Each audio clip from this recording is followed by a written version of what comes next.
ఇది ఇప్పటివరకు భారతదేశ చరిత్రలో ఇలాంటి ఎలక్షన్ ఇదే ఫస్ట్ టైం జరుగుతోంది. ఇది రొటీన్గా జరుగుతున్నటువంటి ఎలక్షన్ కాదు. ధన్ఖడ్ గారు ఎందుకు రాజీనామా చేశారో తెలియకుండా ఆయన పదవి నుంచి తప్పుకున్నారు. తప్పుకుంటే వచ్చింది ఈ ఎన్నిక.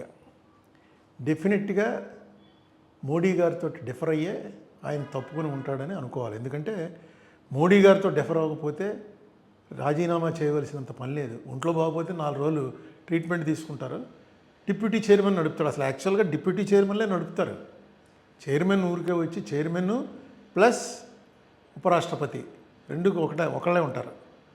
వాళ్ళు వచ్చి కూర్చుని కాసేపు ప్రభుత్వాన్ని కాన్స్టిట్యూషనల్ హెడ్గా వచ్చి కూర్చుని నడిపి వెళ్ళిపోయిన తర్వాత డిప్యూటీ చైర్మనే నడుపుతూ ఉంటారు. ఈయన ఎందుకో హఠాత్తుగా ఇప్పటివరకు ఆ సస్పెన్స్ అలాగే ఉంది. ఇల్లు కూడా ఖాళీ చేశారని మొన్న వచ్చింది. చాలా తీవ్రమైనటువంటి మనోవేదనకు గురైనటువంటి ధన్ఖడ్ గారు కాన్స్టిట్యూషనల్ ఎక్స్పర్ట్ ఇన్ లా, అది కూడా మనం మర్చిపోకూడదు. ఆయన వెళ్ళిపోయారు. వెళ్ళిపోయిన తర్వాత ఇది వచ్చింది. ఇప్పుడు వాళ్ళు డైరెక్ట్గా తీసుకొచ్చి ఆర్ఎస్ఎస్ బేస్ ఉన్నటువంటి రాధాకృష్ణన్ అనేటువంటి ఆయన్ని పోటీ పెట్టారు. తప్పు లేదు, ఎందుకంటే వాళ్ళు ఆర్ఎస్ఎస్ డైరెక్ట్గా బీజేపీ వారిది ఇందులో ఏ తప్పు లేదు. బీజేపీ వారికి వ్యతిరేకించిన వాళ్ళు ఎవరినైనా సరే శిరచ్ఛేదం చేస్తారు. బీజేపీ వారికి ఇప్పుడున్నటువంటి రాజ్యాంగం మీద ఉన్న కానీ ఇప్పుడున్నటువంటి నేషనల్ ఫ్లాగ్ మీద కానీ సెక్యులర్ సెటప్ అంటే ముస్లిమ్స్, క్రిస్టియన్స్, హిందూస్ అందరూ కలిసి ఉండాలనే సెక్యులర్ సెటప్ మీద కానీ ఏమాత్రం నమ్మకం లేదు. 100 ఏళ్ల నుంచి అలాగా దాన్ని నడుపుకుంటూ వచ్చారు. వాళ్ళ ఐడియాలజీ వాళ్ళది. దాంతో నేను డిఫర్ అవ్వను. ఎందుకంటే వాళ్ళ ఐడియాలజీ తగ్గట్టుగానే వాళ్ళు చేస్తారు. కానీ వాళ్ళ ఐడియాలజీలో ఏవైతే పాయింట్లు వాళ్ళు చెప్తున్నారో ఆ పాయింట్లతోటి డిఫర్ అయినటువంటి వాళ్ళు కనుక వాళ్ళకు ఓట్లేస్తే మీరు బ్రిటిష్ వాళ్ళతోటి లేకపోతే మహమ్మద్ గజనీతోటి కలిసిపోయినటువంటి వాళ్ళని ఏ రకంగా అయితే ఇప్పటికి కూడా మన చరిత్రలో చాలా ద్రోహుల కింద చూస్తున్నామో రేపొద్దున మిమ్మల్ని కూడా అలాగే చూస్తారు. ఈవేళ ఇంత క్రూషియల్ ఎలక్షన్స్లో ఆంధ్రప్రదేశ్ నుంచి సుదర్శన్ రెడ్డి గారు నిలబడుతున్నారు. నిలబెట్టుతున్నటువంటి మనిషి ఏ పార్టీకి చెందినవాడు? ఆ సోషలిస్ట్ భావాలు ఉన్నటువంటి వాడు, సెక్యులర్ భావాలు ఉన్నటువంటి వాడు. ఆయనతో నాకు స్వల్ప పరిచయం. ఈ మధ్య కాలంలోనే 2-3 మీటింగుల్లో కలిసి పాల్గొన్నాం. అవగాహన ఉన్నటువంటి వ్యక్తి. నెక్స్ట్ కాన్స్టిట్యూషనల్గా ఎక్స్పర్ట్. ఎందుకంటే సుప్రీంకోర్టు జడ్జిగా రిటైర్ అయ్యారు. Constitutional expert. కాన్స్టిట్యూషన్ అనేది ఫింగర్ టిప్స్ మీద చెప్పగలిగినటువంటి సమర్థత ఉన్నటువంటి వ్యక్తి.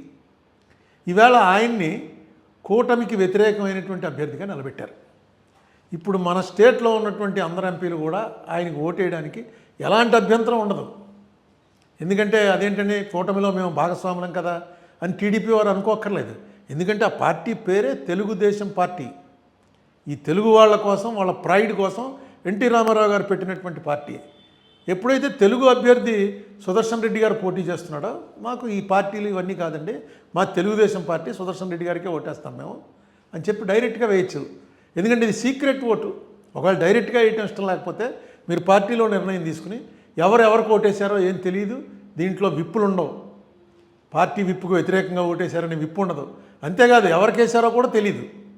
బహుశా మా తెలుగుదేశం వాళ్ళంతా మా పార్టీ అది కదండి అందుకుని అలా వేసామని చెప్పేసి అనొచ్చు. తెలుగుదేశం ఎందుకంటే ఇలాంటిది ఒక ప్రెసిడెంట్ నాకు గుర్తుండి ప్రతిభా పాటిల్ గారు పోటీ చేసినప్పుడు శివసేన పూర్తిగా కాంగ్రెస్కి తీవ్రమైనటువంటి వ్యతిరేకంలో ఉంది. ఎందుకంటే మేము అప్పుడు ఎంపీలో అపోజిషన్ బెంచ్లో మెయిన్ గట్టిగా మాట్లాడే వాళ్ళంతా శివసేనలోనే ఉన్నారు.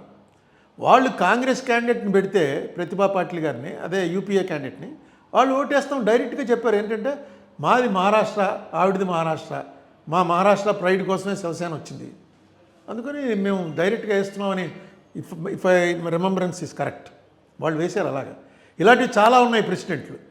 సో తెలుగుదేశం పార్టీకి సంబంధించినటువంటి ఎంపీలు ఏమాత్రం మొహమాటం లేకుండా ఎవరితోటి ఏ తగువు లేకుండా సీక్రెట్గా వేసి రేపు సుదర్శన్ రెడ్డి గారికి ఓటేసి వచ్చేయచ్చు. దానివల్ల ఏ నష్టం ఉండదు. అది కాకుండా చంద్రబాబు నాయుడు గారి గతంలో 2-3 సార్లు డిఫర్ అయ్యారు. బీజేపీ వారితో చాలా స్ట్రాంగ్గా డిఫర్ అయ్యారు. ఈ దేశంలో చంద్రబాబు నాయుడు గారు విమర్శించినంత స్ట్రాంగ్గా మోడీ గారిని, బీజేపీని విమర్శించినటువంటి మరొక నాయకుడు లేడు, at least in south India. Is not a Congress man, is a TDP man. Congress మ్యాన్గా ఉన్నప్పుడు విమర్శించడం వేరు, టీడీపీ అనేటువంటి ఒక ప్రాంతీయ పార్టీకి చెందినటువంటి వ్యక్తి, 3 సార్లు ముఖ్యమంత్రి చేసినటువంటి వ్యక్తి, బీజేపీ పట్ల వాళ్ళకున్నటువంటి మసీదులు కూలగొట్టే పార్టీ ఇదని అన్నటువంటి వ్యక్తి కూడా ఒక చంద్రబాబు నాయుడు గారే.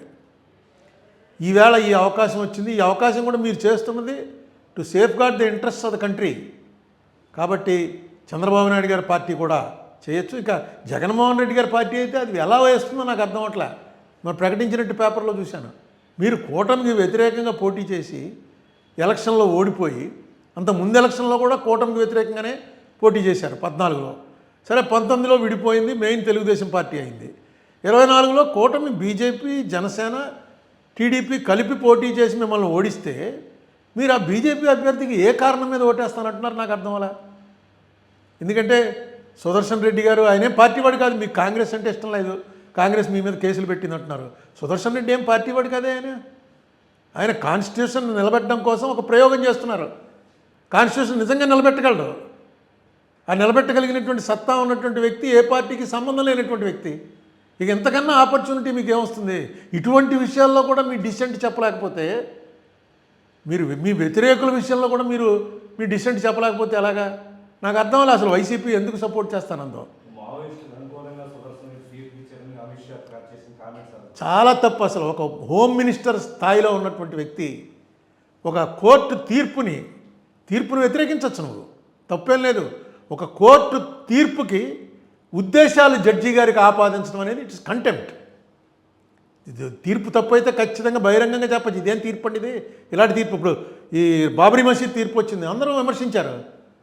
అదే రాజ్యసభ కోసం బాబరీ మసీద్ తీర్పు ఆ జడ్జి గారు, చీఫ్ జస్టిస్ గారు ఇచ్చాడు అనేటువంటి ఆరోపణ ఎవరైనా చేస్తే అది కంటెంప్ట్ అవుతుంది. It attracts contempt. ఈయన చేసింది అయితే చాలా దారుణం. ఈ పార్టీకి అసలు పార్లమెంట్లో దాని మీద చర్చ జరగాలి. తర్వాత పార్లమెంట్ మీటింగ్ అవ్వలేదులా ఉంది. ఒక home minister, deputy prime minister హోదా ఉన్నటువంటి ఒక స్థాయి ఉన్నటువంటి ఒక వ్యక్తి సల్వాజుడుం అనే దాని మీద ఆయన ఇచ్చినటువంటి తీర్పు, ఆ తీర్పును విమర్శించవచ్చు. కానీ ఆ తీర్పు ఈయన ఇచ్చాడు, ఈయన కూడా నక్సలైటే అనేటువంటి ఆరోపణ చేశాడంటే ఎక్కడ పోతున్నామండి మనం? ఈ సిస్టంలో ఎక్కడికి పోతున్నాం? తీర్పు ఇచ్చేటువంటి కోర్టు కాన్స్టిట్యూషన్లో ఏముందో దాని మీద తీర్పిస్తుంది. నీకు ఆ తీర్పు తప్పు అనుకుంటే నువ్వు రాజ్యాంగాన్ని మార్చేయచ్చు వెంటనే. 2/3 మెజార్టీతో రాజ్యాంగాన్ని మార్చేయచ్చు. ఎప్పుడు సల్వాజుడుము 2003లోది. తర్వాత 10 ఏళ్ల నుంచి మీరే అధికారంలో ఉన్నారు. ఒకవేళ ఆయన తప్పుడు ఆలోచనతో ఆ తీర్పు ఇచ్చుంటే వెంటనే దాన్ని కాన్స్టిట్యూషనల్ అమెండ్మెంట్ చేసి ఎవరికి కావాలంటే వాడికి ఆయుధాలు ఇవ్వచ్చు అని చెప్పండి. మీరు ప్రైవేటు పార్టీలకు తీసుకొచ్చి ఆయుధాలు ఇచ్చి వాళ్ళకి గొడవలు పెట్టడం అనేది రాజ్యాంగం ఒప్పుకోలేదు. రాజ్యాంగం ఒప్పుకోలేదు కాబట్టి ఆయన కొట్టేశాడు. ఇది అందరికీ తెలుసు. కొంతమంది నక్సలైట్లది తప్పు అనేవాళ్ళు ఉన్నారు, కొంతమంది రైట్ అనేవాళ్ళు ఉన్నారు, అది వేరే అభిప్రాయం. రాజ్యాంగపరంగా ఆయుధాన్ని పట్టుకుని తిరిగేటువంటి హక్కు ఓన్లీ పోలీసులకి, మిలిటరీకి, పారామిలిటరీ దళాలకే ఉంటుంది. కాకుండా ఎవడన్నా ఒక ఆయుధం తీసుకుంటే దానికి కారణం చెప్పాలి. ఆ ఆయుధం తన దగ్గర ఎందుకు పెట్టుకుంటున్నాడు అన్నది గవర్నమెంట్ అప్లై అయ్యి, ఓహో వీడు చెప్పింది కన్విన్స్ అవుతున్నారా, కరెక్టే, వీడికి ఆయుధం అవసరం అనుకుంటే ఒక ఆయుధం ఇస్తారు. ఆయుధాలు కూడా టెన్షన్ ఏమన్నా వస్తే వెంటనే పట్టుకెళ్ళి సరెండర్ చేసేయాలి. అలాంటిది మీరు ఒక బ్యాచ్ తయారు చేసి ఆ బ్యాచ్కి ఆయుధాలు ఇచ్చి నక్సలైట్లను చంపేయడానికి ఆయుధాలు ఇస్తున్నాం అన్నారు. అది కుదరదు. అదే గవర్నమెంట్ దాంట్లో వాళ్ళందరినీ పోలీసుల కింద చేర్చుకున్నారనుకోండి, అది ఎవరు తప్పట్లేరు. అక్కడ ఉన్నటువంటి గిరిజనులందరినీ వాళ్ళని ఎదుర్కోవడం కోసం స్పెషల్ రిక్రూట్మెంట్ చేసి పోలీసుల కింద చేర్చుకుని వాళ్ళందరికీ ఆయుధాలు ఇచ్చుంటే ఆ గొడవ వేరు. ఇది ప్రైవేటు సైన్యం తయారు చేశారు. రేపు పొద్దున ఎవడకూడ ప్రైవేట్ సైన్యం తయారు చేసుకుంటాడు. అది నిజంగా నేను ఆశ్చర్యపోయాను. అమిత్ షా గారు లాంటి ఒక సీనియర్, ఆయన పొలిటీషియన్ నిన్న మొన్న వచ్చినవాడు కాదు, సీనియర్ మోస్ట్. అక్కడ గుజరాత్లో హోమ్ మినిస్టర్ చేశాడు, ఇక్కడ హోమ్ మినిస్టర్ చేస్తున్నాడు. ఎంటైర్ హోమ్ మినిస్ట్రీ అంటేనే పోలీసులకు సంబంధించింది, మిలిటరీకి సంబంధించింది, ఆయుధాలకు సంబంధించింది. అటువంటి మనిషి సల్వాజుడుం తీర్పు ఇచ్చినందువల్ల ఈయన నక్సలైట్ అయిపోయాడు అన్నాడు. ఎటుపోతున్నాం ఆలోచించుకోండి. చాలా మొత్తం వాటి మీద ఒక గ్రిప్ తీసుకునే ప్రయత్నంలో భాగంగానే ఈవేళ రాధాకృష్ణన్ గారిని దనకడి చేత రాజీనామా చేయించారని నేను అంటాను. అందుకే ఆయన కూడా మాట్లాడలే. లేకపోతే ఇది ఆరోగ్య కారణమనో ఇంకోటనో ఆయన వచ్చి చెప్పాలి. ఏం మాట్లాడలేదు ఆయన. రకరకాల ఊహాగానాలు స్ప్రెడ్డింగ్లో ఉన్నా సరే ఆయన ఏమీ మాట్లాడకుండా వెళ్ళిపోయాడంటే డెఫినెట్గా వీళ్ళ ఆదేశానుసారం ఆయన తప్పుకున్నాడు. వీళ్ళతోటి తిరగబడి నిలబడే శక్తి లేక కామ్ అయిపోయాడు ఆయన. ఇంకొకరిని తీసుకొచ్చి పెట్టారు. ఇది మార్పుకి ఏ రకమైనటువంటి మార్పు వైపు వెళ్తుందో ఆలోచించండి. ఒక్క విషయం మర్చిపోకండి, ఆర్ఎస్ఎస్ అనేటువంటి మాతృ సంస్థ, దానికి సంబంధించినటువంటి బైబిల్, భగవద్గీత, ఖురాన్ ఏంటంటే పాంచజన్యం అని తెలుగులో ఉంది, బంచ్ ఆఫ్ థాట్స్ అని గురూజీ గోల్వాల్కర్ గారు ఏదైతే రాశారో అదే ఆదర్శం. వరసగా దాన్ని అమలు చేసుకుంటూ వస్తున్నారు. దాంట్లో ఆయన క్లియర్గా రాశాడు, ముస్లిమ్స్, క్రిస్టియన్స్ ఈ దేశంలో ఉండటానికి అర్హత లేదు అని రాశాడు ఆయన. అలాగే సోషలిస్టులు అంటే కమ్యూనిస్ట్ పార్టీ వాళ్ళు కానీ, ఇందిరాగాంధీ కానీ, వీళ్ళందరూ సోషలిస్టులు జయప్రకాష్ నారాయణ గారు కానీ, వీళ్ళెవ్వరికీ కూడా ఈ దేశంలో ఉండేటువంటి హక్కు లేదు. ఇది మన బేసిక్ సనాతన ధర్మానికి ఇవన్నీ వ్యతిరేకం అని ఆయన చెప్పినటువంటి మాటలతోటి మీరు అంగీకరిస్తే, టీడీపీ వారు కానీ, వైసీపీ వారు కానీ, బీఆర్ఎస్ పార్టీ వారు కానీ, ఆయన మన కేసీఆర్ గారి పార్టీ, మీరు వాటితో అంగీకరిస్తే ఈ ఎలక్షన్లో వేయండి. ఇదేదో వైస్ ప్రెసిడెంట్ ఏదో చిన్న ఎలక్షన్ అనుకోకండి. ఇలా వైస్ ప్రెసిడెంట్ కానీ, ప్రెసిడెంట్ ఎలక్షన్ కానీ ఇప్పటివరకు భారతదేశంలో ఎప్పుడు రాలా. ఇది రాజ్యాంగ ఉండాలా, బీజేపీ ఉండాలా. బీజేపీ అనేటువంటి పార్టీ రాజ్యాంగాన్ని పక్కన పెట్టి దేశాన్ని పరిపాలించడానికి ఫస్ట్ మెట్టిది. ఇప్పటిదాకా డెమోక్రటిక్గా వచ్చారు. ఉన్నటువంటి వైస్ ప్రెసిడెంట్ని ఆల్మోస్ట్ పారిపోయేలా చేసి వైస్ ప్రెసిడెంట్ ఎలక్షన్ తీసుకొచ్చారు. ఈ తీసుకొచ్చింది కూడా వాళ్ళకి పూర్తి మెజార్టీతో ఉన్న టైంలో తీసుకురాలా, వాళ్ళు గ్యారంటీగా నెగ్గుతారన్న టైంలో తీసుకురాలా. మీరు కూడా వేస్తే కానీ నెగ్గని పరిస్థితుల్లో ఈ ఎలక్షన్ తీసుకొచ్చారు. ఆలోచన చేయండి. లేదు బీజేపీ వారి ఆలోచన కరెక్టు, ఆర్ఎస్ఎస్ ఆలోచన కరెక్టు, గురూజీ గోల్వాల్కర్ గారు చెప్పింది చాలా కరెక్ట్ అని అనుకుంటే వేయండి. నేను మిమ్మల్ని తప్పు పట్టలేను, జనసేన వారు కానీ.